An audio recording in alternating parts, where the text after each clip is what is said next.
হরে কৃষ্ণ। শ্রী ভক্তবৃন্দের শ্রীচরণতল অনন্ত কোটি প্রণাম জানিয়ে শুরু করি আজকের আলোচনা বিষয়। আজকের আলোচনার বিষয় আমার যার সম্পর্কে বলতে চলছি, যার ভজন সাধনের কথা, তিনি হচ্ছেন নরোত্তম দাস ঠাকুর, যার আলোচনায় শেষ হয় না। তার বৈষ্ণব জগতের এত তার অবদান। আমরা কীর্তন গান যে শুনতে চাই, সেই কীর্তন গানের 90% গানই হচ্ছে নরোত্তম ঠাকুরের লেখা। তা সেই মানুষটির সাধনার জীবনটা কেমন ছিল সেইটা আমরা একটুখানি জানি। তো আমি আগের ভিডিও মানে নরোত্তম দাস বা ঠাকুর নরোত্তমের আগের যে ভিডিওটা আমি আপনাদের সামনে প্রকাশ করেছি, সেটিতে তার গুরুদেবের প্রতি কেমন শ্রদ্ধা ছিল বা গুরু সেবার কাহিনীটি আমি আপনাদেরকে ব্যক্ত করেছি। এখন আমরা শুধু তার সাধন জীবনটা শুনব। তো আমরা জানি তিনি রাজশাহীতে জন্মগ্রহণ করেছিলেন, গোপালপুরে। সালটা 1531 খ্রিস্টাব্দে। তারপর খুব অল্প বয়সে তিনি চলে যান কোথায়? বৃন্দাবনে। তাও কার আদেশে? শ্রী চৈতন্য মহাপ্রভুর স্বপ্ন আদেশে তিনি তার নিজের বাড়ি থেকে চলে যান বৃন্দাবনে। যাওয়ার পথে দুটি লীলা হয়েছিল। আপনারা জানেন যে স্বয়ং মহাপ্রভু তাকে দুগ্ধ পান করিয়েছিলেন, আর একবার রূপ গোস্বামী সনাতন গোস্বামী তাকে স্বপ্নে দর্শন দিয়েছিলেন। তারপর তিনি জীব গোস্বামীর কাছে উপস্থিত হয়েছিলেন। জীব গোস্বামী যখন প্রথমে তিনি দীক্ষা দেননি, তারপরে কোথায় গেলেন না লোকনাথ গোস্বামীর কাছে। তিনি তাকে তার জীবন সঙ্গিনীতে শুনেছেন, তার সেবায় আপ্লুত হয়ে লোকনাথ গোস্বামী জীবনে একটি শিষ্য করেছিলেন। তিনি হচ্ছেন এই হরিদাস ঠাকুর। তাহলে লোকনাথ প্রভুপাদের কাছে তিনি দীক্ষা গ্রহণ করলেন। দীক্ষা গ্রহণ করার পর সেই সময় ওখানে উপস্থিত ছিলেন শ্রীনিবাস আচার্য এবং জীব গোস্বামী। এনাদের কাছে তার ভজন সাধন শুরু হল। শ্রীনিবাস আচার্য একদিন তাকে বললেন যে তুমি ভজন করবে, যে রাধারানীকে তুমি লীলারসের মধ্যে ডুবে যাবে, রাধারানীকে তুমি দুধ খাওয়াবে। এইবার কিরকম লীলা সাধনের মধ্যে ঢুকে যাচ্ছে দেখুন। তিনি যখন লীলা সাধনের আস্বাদন করার জন্য প্রথমে ধ্যান থেকে একবারই তো একদম লীলা আস্বাদন করতে, ধ্যান থেকে আস্তে আস্তে আস্তে আস্তে তিনি লীলা আস্বাদন করছেন, যে সেখানে রাধা রানী, শ্রীকৃষ্ণ এবং তার সঙ্গে অন্যান্য অনেক গোপিনী রয়েছেন, এবং সেখানে এই নরোত্তম দাস ঠাকুর রয়েছেন। তিনি লীলা শুরু দর্শন করছেন, তাদের নানা রকম খেলা, নৃত্য, এগুলো তিনি পরিদর্শন করছেন। পরিদর্শন করতে করতে তিনি দেখেন যে অনেক সময় যখন অতিবাহিত হয়, সব ধ্যানের মধ্যে দিয়ে তিনি দেখছেন, কিন্তু তিনি দেখছেন ধ্যানের মধ্যে দিয়ে দেখছেন যে রাধারানী বলছেন যে আমার খুব খিদে পেয়েছে। তখন ললিতা নির্দেশ দিচ্ছে কিছু দুধ গরম করে আনার জন্য। তারপরে দুধ গরম করতে বসালেন। তিনি কিভাবে না, তিনি সেই ধ্যানের মধ্যে থেকে বসেই উনুন জ্বাললেন, সেটার মধ্যে সোনার পাত্র নিলেন, সোনার পাত্রের মধ্যে দুগ্ধ দিলেন এবং সেখানে জাল দিলেন, দিয়ে দুধ বসালেন, দুধ ফোটাচ্ছেন। তিনি লীলা রস আস্বাদন করতে করতে তিনি কিন্তু এ কথা ভুলে গেলেন। তারপর অনেক সময় যখন এই লীলা আস্বাদন করছেন, লীলা দেখছেন, দেখতে দেখতে হঠাৎ তেনার মনে পড়ল যে রাধারানীকে তো দুধ চেয়েছিলেন, দুধ খাওয়াতে হবে। তখন তিনি তাড়াহুড়ো করে স্বপ্নের মধ্যে, কিন্তু সেই ধ্যানের মধ্যে দিয়েই তিনি সেই সোনার বাটির দুধটি গরম নামাতে ছিলেন, এবং সঙ্গে সঙ্গে তার কি লাগলো?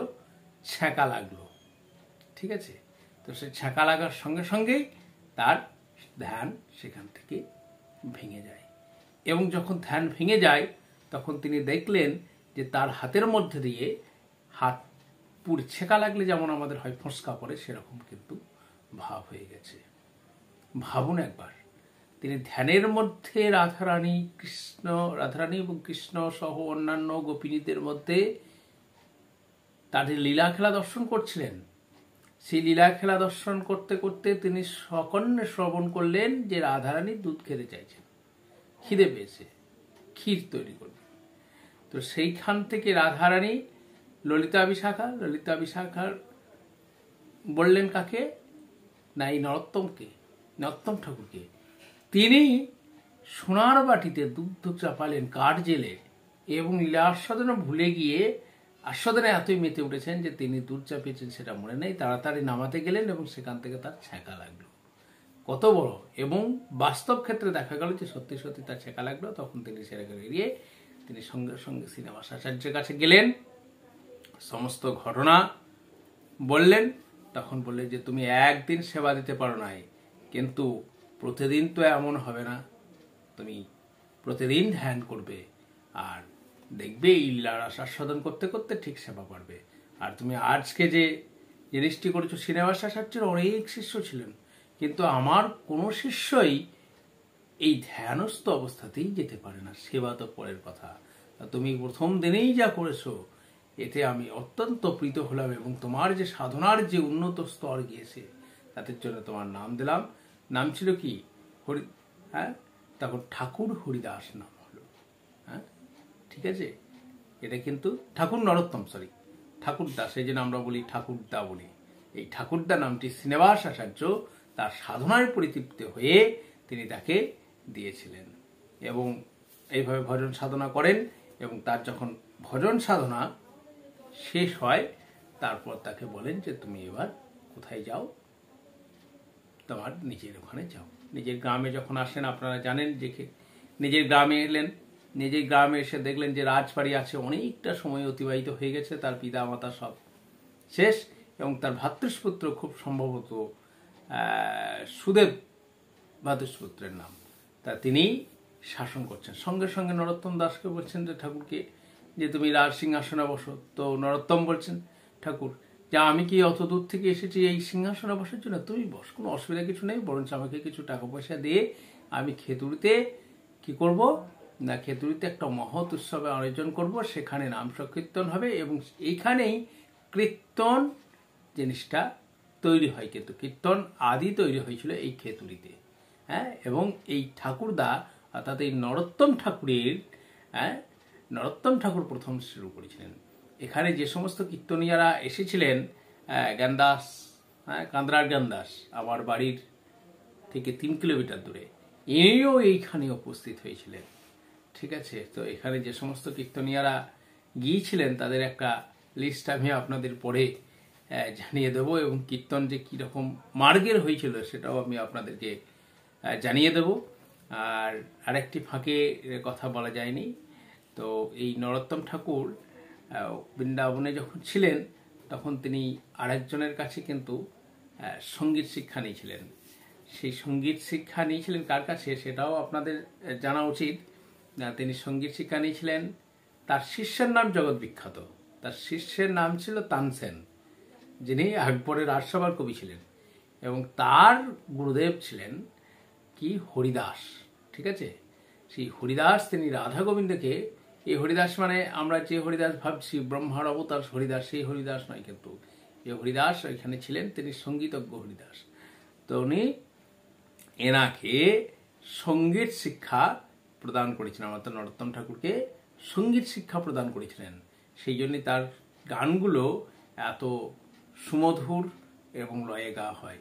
তার অনেক গান আছে, তার মধ্যে আমার যে গানটি সুন্দর লাগে সেটা হচ্ছে নিতাই পদ কমল কোটিচন্দ্র সুশীতল। এই গানটি আমার খুব ভালো লাগে, আপনাদেরও আশা করি ভালো লাগবে, শ্রবণ করবেন। তো এবার আসি আমরা শেষ জীবনটা তার কেমনভাবে কাটলো।